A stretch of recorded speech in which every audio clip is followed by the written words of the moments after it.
Scholars of ancient Greece consider the Sophist, Gorgias of Leontini, to be one of the most innovative orators of his time. He not only developed a distinct and novel style of public speaking, he also made many innovations in the field of rhetoric, like introducing the use of paradox in his arguments, along with a more general contribution to the spread of the Attic Greek dialect as the primary language of literary prose.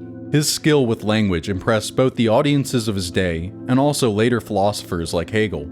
But like other sophists, he also received a fair amount of criticism for being all style and no substance.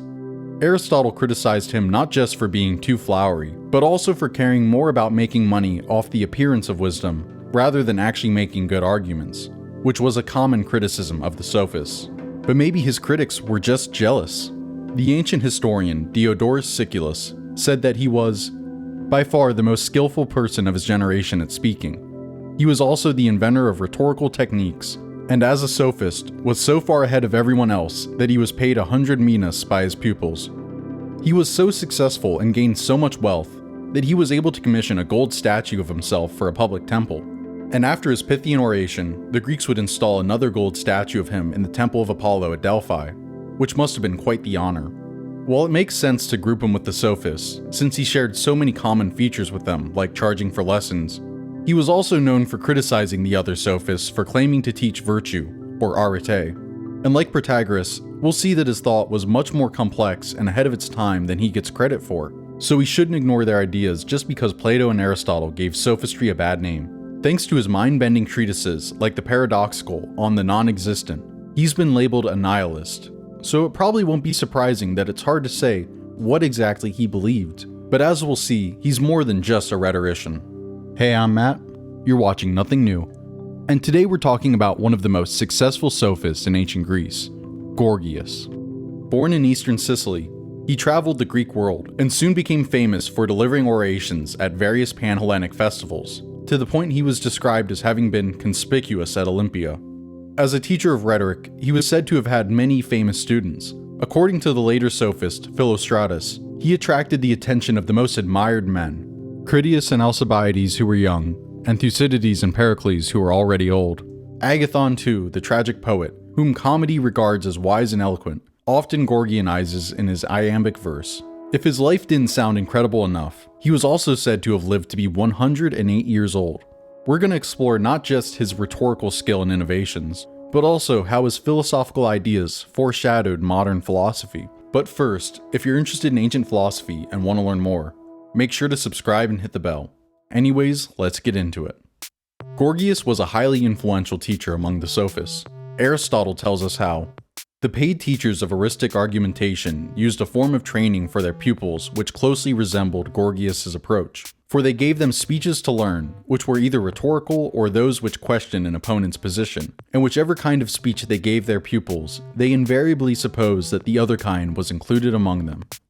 If you watched my video on Protagoras and the Sophists, then you know that studying speeches and argumentation was a common feature of the Sophists, along with charging fees for this education. And like Protagoras, he thought it was important to be able to argue both sides of a debate. As Cicero says, Gorgias did the same, they say, in writing speeches designed to praise or criticize particular objects, because it was his opinion that it was especially relevant for an orator to be able to amplify a subject by praising it, and on the other hand, to deflate it by criticizing it. The most famous example of this is his rhetorical work, The Encomium of Helen, where he argues against the popular view that Helen was to blame for the Trojan War. According to the traditional view, if only Helen were more loyal and not allowed herself to be seduced by Paris, the war never would have happened. Talk about victim blaming. The woman was kidnapped. Gorgias argues that it doesn't matter whether she was abducted because of the will of the gods, physical force, or even verbal persuasion. In any case, she is not the one who should be blamed. She may have just been possessed by love.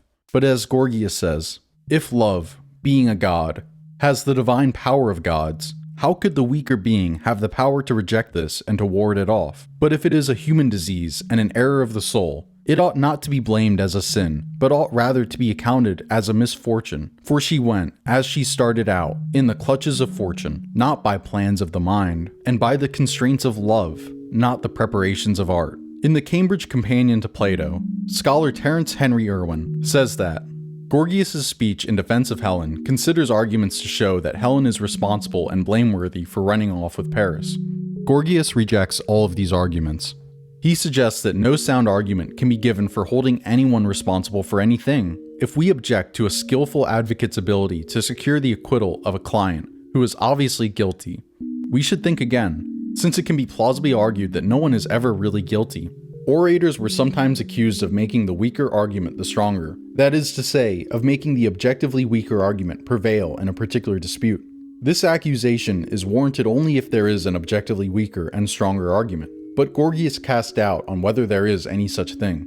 Gorgias shows that, through the power of logos, persuasive arguments can be found even for unpopular views. He compares the power of speech to drugs, saying that the power of discourse stands in the same relation to the soul's organization as the pharmacopoeia does to the physiology of bodies. For just as different drugs draw off different humors from the body, and some put an end to disease and others to life, so too of discourses. Some give pain, others delight, others terrify, others rouse the hearers to courage, and yet others, by a certain vile persuasion, drug and trick the soul. As we can see, Gorgias recognized that the power of speech wasn't entirely for the good, and that in fact, speech can be used to convince people to act in ways that are against their own interests. To quote classical scholar Robin Waterfield, his reflections on the spoken word are pretty consistent. He stresses its persuasive power, whether that involves a kind of force or something more gentle. He likens its effect on the mind to that of drugs on the body, argues for its emotive force, and by the very incantatory rhythms of his own prose, bears out what he says about the spoken word having the power to bewitch and entrance. The spoken word has the power to persuade and deceive, and there is a delightful ambivalence to the encomium of Helen, since it makes this point in defense of Helen, but the point also applies to itself. However, there is no reason to think that Gorgias believed that persuasion was necessarily bad. In Plato's dialogue, the Gorgias, Plato attributes to the Sophist the view that rhetoric is in itself neutral, but may be used for good or ill, and this is probably the implication of Gorgias' analogy between the effect of rhetoric on the mind and that of drugs on the body. However, Gorgias did believe that words were essentially deceitful. They are not the things themselves that they are talking about. There is the real world, about which our usual condition is one of belief, rather than knowledge. As long as we have only beliefs, we are liable to manipulation by the spoken word. If defending Helen wasn't a controversial enough position to take in ancient Greece, what if you argued that nothing even existed? In what was probably an ironic exercise of his rhetorical skill, he argues in his work, On Non-Existence, that nothing exists. Even if anything did exist, nothing could be known about it. And if anything could be known about it, how do you communicate that knowledge to others? And finally, even if you found the words to talk about reality, as Gorgias says, perhaps with tongue-in-cheek, how can anyone communicate the idea of color by means of words, since the ear does not hear colors, but only sounds? We can see why he was called the Nihilist, since he literally argued that nothing exists, or at least that we can't know the truth about the world. So was this just a bunch of wordplay, or some serious philosophizing? One of the most famous and influential philosophers of the Enlightenment, Immanuel Kant, argued that seemingly fundamental features of reality which we take for granted, such as space and time, are actually just reflections of how our mind structures the world, and not an absolute feature of reality outside of our mind. Kant believed that we understood reality through what he called the categories of understanding, which defined the general properties of any possible object, and included characteristics like quantity, quality, relation, and more. Since we don't experience the world directly, but instead only see a reconstructed image of the world in our mind, which has been filtered through our senses, we can only know phenomena, or the appearance of things. We can't directly know what Kant called things in themselves, saying that, and we indeed, rightly considering objects of sense as mere appearances, confess thereby that they are based upon a thing in itself, though we know not this thing as it is in itself, but only know its appearances, that is, the way in which our senses are affected by this unknown something. Now I know, trying to understand Kant can make you feel like your brain is melting, so let's consider an example. Optical illusions are often used to show how our brain makes assumptions when decoding sense data. Gestalt Psychology, taking inspiration from the theories of Kant and German phenomenology, emphasizes that we perceive entire patterns, not just component parts, when we, for instance, look at a line drawing. What are in reality separate lines appear to us as complete objects and shapes. All you need is a few visual cues that imply a solid object to see a whole object out of what is really separate parts. Some illusions can even make still images appear to be moving, or make dots appear where there aren't any. We can find the idea that our senses are deceptive as to the true nature of the world in many different philosophical traditions. One of the most famous examples is Plato's allegory of the cave, which compares our everyday experience of reality to shadows on a wall. Philosophers, using reason to understand the higher mathematical levels of reality, are able to break out of the cave and experience the world in the clear light of the sun. Descartes would also famously wrestle with the idea that perhaps our sense perceptions were distorted by an evil demon, and therefore sought out a rational basis for our understanding of the world. The idea that the world of appearance is somehow illusory also features prominently in Eastern philosophy. A fundamental concept in Hindu philosophy is that the phenomenal world is Maya, or an illusion, and that the ultimate reality and truth is Brahman, which is identical to the Atman, or the divine self which resides in all beings, according to the non-dual schools of Hindu philosophy. A metaphor from the Hindu philosophy of Advaita Vedanta, which illustrates how the world of pure consciousness is truer and more real than the illusory world of sense perception, is that of a cinema screen. In this metaphor, unsurprisingly called the cinema screen metaphor, everything that we commonly identify with in our experience, all the contents of your consciousness, your body, your sensations, your emotions, your thoughts, your awareness of the world in general. This is the movie that is projected onto the screen.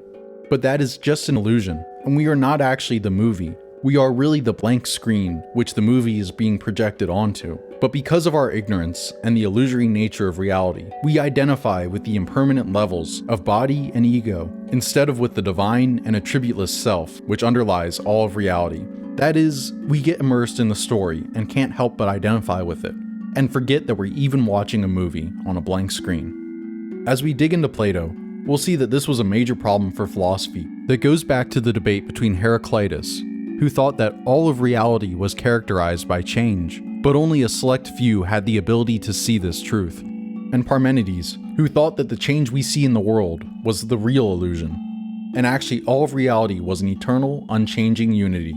Plato went to great lengths to try to rationalize the difference between how the world appears to us through experience, and the world as it appears to us through reason. This debate would continue into modern philosophy, which was largely split between the empiricists, who held that knowledge came from experience, and the rationalists, who held that reason was the main source of knowledge.